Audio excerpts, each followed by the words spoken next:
नमस्कार दोस्तों, स्वागत है आपका Ramos maths classes online channel पर। दोस्तों, जैसा कि आपको पता है कि सीईटी एग्ज़ाम के बाद में आपके रिवाइज रिज़ल्ट आने शुरू हो जाएंगे।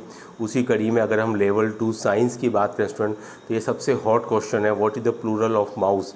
उसमें जैसे कि आपको पता है हाउस का हाउसेज है, तो पहले इसका रिजल्ट जो था आंसर वो चेंज किया गया और मोस्ट केसेस में स्टूडेंट इसका माइस होता है, लेकिन but more than one computer mouse can also be called mouses, है ना। तो इसमें आप देख सकते हैं कि अगर हम बात करें कंप्यूटर माउस की, तो स्टूडेंट उसका क्या हो जाएगा, माउसेज हो जाएगा। यानी कि क्वेश्चन अभी भी क्लियर नहीं है, इसमें स्टूडेंट आपकी क्लियरिटी नहीं है। हालांकि मोस्टली केस में माइस लगता है, लेकिन क्लियरिटी नहीं है स्टूडेंट, तो उसको आप माउसेस को भी बिल्कुल खारिज नहीं कर सकते हो। इसलिए मुझे लग रहा है कि जैसे कि आपके पास है 5 तो क्वेश्चन ऑलरेडी डिलीटेड हैं, 5 हैं, और इसको भी आप मुझे लगता है जोड़ दीजिए, क्योंकि मुझे नहीं लगता है कि शायद इसको ऋणात्मक स्थानांतरण वाला हो पाएगा चांसेस, क्योंकि देख सकते हैं माउसेस भी होता है अगर हम कंप्यूटर माउस की बात करें, और माइस तो होता ही होता है, अपन जानते ही हैं, है ना। तो ज़्यादा स्ट्रांगली जो है वो जो उन्होंने पहले कंसिडर किया था ऋणात्मक वाला वो लग रहा है, लेकिन धनात्मक वाले केस में भी अगर हम देखें स्टूडेंट, तो उसको हम मना नहीं कर सकते हैं, है ना। धनात्मक वाले केस में स्टूडेंट अगर हम देखें तो उसको खारिज नहीं किया जा सकता है। तो मेरे ख्याल से स्टूडेंट ये जो केस है वो आपका एक और डिलीटेड जुड़ सकता है, यानी कि आपके 6 हो गए। उसके अलावा एक जो स्टूडेंट है वो आपका कौन सा, सांस्कृतिक और आपका सामाजिक रचनावाद वाला, वो भी मुझे लग रहा है स्टूडेंट की दोनों ही स्ट्रॉन्ग आंसर हैं। तो अगर आप देखें 5 और 1 यानी कि आपके टोटल 7 क्वेश्चन जो है स्टूडेंट आपके जो है वो मेरे ख्याल से आपके जो है वो डिलीटेड के कैटेगरी में आ सकते हैं, 7, है ना। 7 क्वेश्चन अगर डिलीटेड होते हैं, जैसे कि अभी जो 5 हैं 5, और अगर 7 हो जाते हैं स्टूडेंट आउट ऑफ 8, क्योंकि मुझे लग रहा है कि जो 5 जो ऑलरेडी डिलीटेड थे, है ना, उसमें तो शायद कोई चेंज होना नहीं है, क्योंकि ज़्यादातर केस में ये देखा गया है। अगर मैं स्ट्रांगली आरपीसी की बात करूं कि जो डिलीटेड है उसमें तो कोई बदलाव नहीं होता है। बदलाव कहाँ होता है, जिसमें कि आपका आंसर चेंज होता है, और उसमें भी अगर विवाद की स्थिति बनती है तो उनको भी डिलीटेड की कैटेगरी में ही डाल दिया जाता है अभी तक।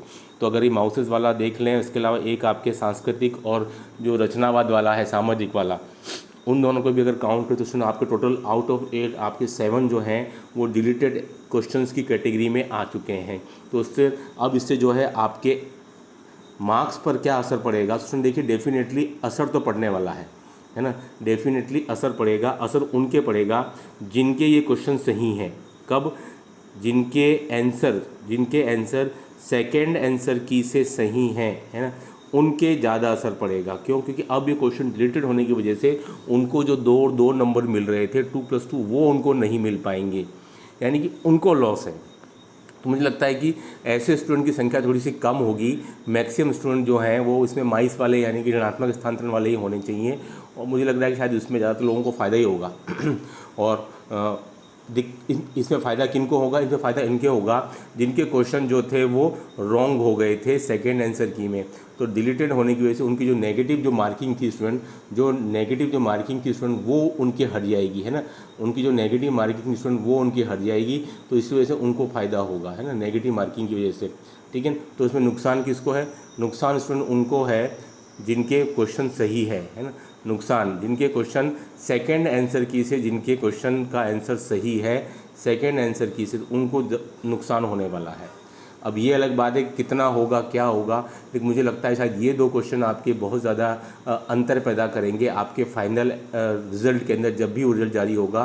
कौन सा, आपका ये माउस वाला, और सेकंड आपका सांस्कृतिक और सामाजिक रचनावाद वाला। क्योंकि मुझे लगता है वो उसका जो स्ट्रांगली जो आंसर दिया गया है सांस्कृतिक वाला, पहले वो भी काफ़ी स्ट्रांगली था। सामने वाले ने जो है वो आपके 11th क्लास की जो बुक चलती है आपकी राजकीय विद्यालयों में, उनसे दिया था, और उसके बाद में उसको काट करके जो है वो सामाजिक रचनावाद कर दिया गया। ठीक है, तो बोर्ड के द्वारा मुझे लगता है दोनों स्ट्रांगली हैं, तो अगर दोनों क्वेश्चन डिलीट हो सकते हैं, तीसरे वाले का तो नहीं कह सकता हूँ मैं, लेकिन जो 2 क्वेश्चन डिलीट हो सकते हैं, तो उससे जो है आपकी मेरिट में डेफिनेटली अंतर आएगा। अब वो कितना अंतर आएगा वो नहीं कह सकते हैं, क्या वो अंतर 0 पॉइंट समथिंग रहेगा या फिर वो अंतर आपके 1 या 2 क्वेश्चन का हो सकता है। लेकिन मुझे लगता है शायद वो आंसर जो, अगर ये 2 क्वेश्चन डिलीट होते हैं तो आंसर तो स्टूडेंट मुझे लगता है कि आपके जो फाइनली जो आंसर जो पड़ेगा वो ऑन एन एवरेज मुझे लगता है शायद वो आपका 1 नंबर से कम तक का अंतर पड़ना चाहिए, क्योंकि मैं एवरेज की बात कर रहा हूँ। किसी के फ़ायदा हो जाएगा 2-1 नंबर का, 2.5 नंबर का, किसी के नुकसान हो जाएगा। तो मैं अगर ऑन एन एवरेज बात करूँ स्टूडेंट, तो आपका 1 नंबर या आपके 0.75 या 0.8 तक का अंतर पड़ना चाहिए आपके फाइनल आंसर। लेकिन स्टूडेंट देखिए, इसमें ही काफ़ी सारे स्टूडेंट अंदर आ सकते हैं, काफ़ी सारे स्टूडेंट बाहर जा सकते हैं। भले अगर मैं 0.8 की बात करूँ, ये एक एवरेज फ़र्क पड़ा, तो स्टूडेंट इसके अंदर भी कम से कम आपके एटलीस्ट कम से कम राजस्थान की बात करें स्टूडेंट, तो कम से कम आपके 300 से 400 स्टूडेंट हो सकते हैं। तो एक बड़ी संख्या तो है, भले ही डिफरेंस कम पड़े मार्क्स में, लेकिन जो नंबर ऑफ स्टूडेंट हैं वो बहुत ज़्यादा हो जाएंगे। अब यही देखना है, इसका बेसब्री से इंतज़ार हो रहा है कि जैसे पहले कहा गया था कि भी सीईटी एग्ज़ाम के बाद ये प्रोसेस शुरू होगा। तो अब देखते हैं क्या रहता है फाइनली, लेकिन उम्मीद है जो कुछ भी होगा स्टूडेंट्स की भलाई के लिए होगा, उनके भले के लिए होगा। स्टूडेंट इस वीडियो में इतना ही। Do like share subscribe my channel. Okay, thanks, बहुत बहुत धन्यवाद।